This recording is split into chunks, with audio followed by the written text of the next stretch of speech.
ఏపీలో postal ballot ఓట్ల లెక్కింపు వివాదంపై రేపు హైకోర్టు తీర్పును వెలువరించనుంది. కేంద్ర ఎన్నికల సంఘం ఇచ్చిన మెమోను సవాల్ చేస్తూ హైకోర్టును ఆశ్రయించింది YSRCP.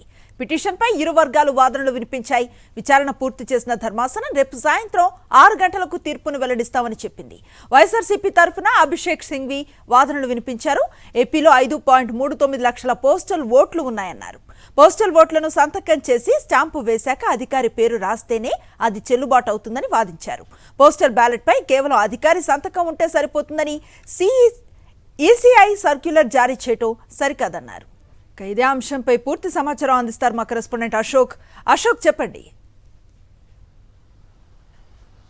Postal ballot declaration form పై అటెస్టింగ్ అధికారి సంతకం ఉండి దానిపైన హోదా కానీ పేరు కానీ సీలు కానీ లేకపోయినా ఆ ఓటును ఆమోదించాలంటూ కేంద్ర ఎన్నికల సంఘం ఒక మెమో జారీ చేసింది.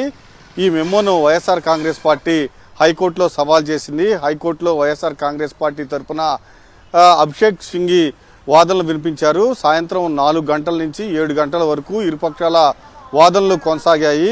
ఇందులో ప్రధానంగా అభిషేక్ సింఘ్వి ఆంధ్రప్రదేశ్లో 5,39,000 మంది పోస్టల్ బ్యాలెట్ ఓటర్లు ఉన్నారు. పోస్టల్ బ్యాలెట్ ఓటుపై సంతకం చేసి స్టాంపు వేశాక అధికారి పేరు రాస్తేనే అది చెల్లుబాటు అవుతుంది. పోస్టల్ బ్యాలెట్ కేవలం అధికారి సంతకం ఉంటే సరిపోతుందని కేంద్ర ఎన్నికల సంఘం మెమో జారీ చేయడం సరికాదు. రూల్ 27 ప్రకారం పోస్టల్ బ్యాలెట్ పై అటెస్టింగ్ అధికారి పేరు సంతకం ఖచ్చితంగా ఉండాలి. సదరు పోస్టల్ ఓటరు తనకు తెలుసు అని అటెస్టింగ్ అధికారి సర్టిఫై చేయాలి. రూల్ 54A ప్రకారం డిక్లరేషన్ సంతకం స్టాంపు లేకుంటే ఆ పోస్టల్ బ్యాలెట్ను అధికారులు తిరస్కరిస్తారు. కానీ రాత్రికి రాత్రే కేంద్ర ఎన్నికల సంఘం ఎందుకు ఇంత హడావిడిగా సంతకం ఉంటేనే చాలు, దానిపైన పేరు కానీ హోదా కానీ సీలు కానీ లేకుండా ఆ ఓటు చెల్లుబాటు అవుతుందంటూ ఎందుకు మెమో జారీ చేసిందో అర్థం కావట్లేదు అంటూ అభిషేక్కి వాదనలు వినిపించారు.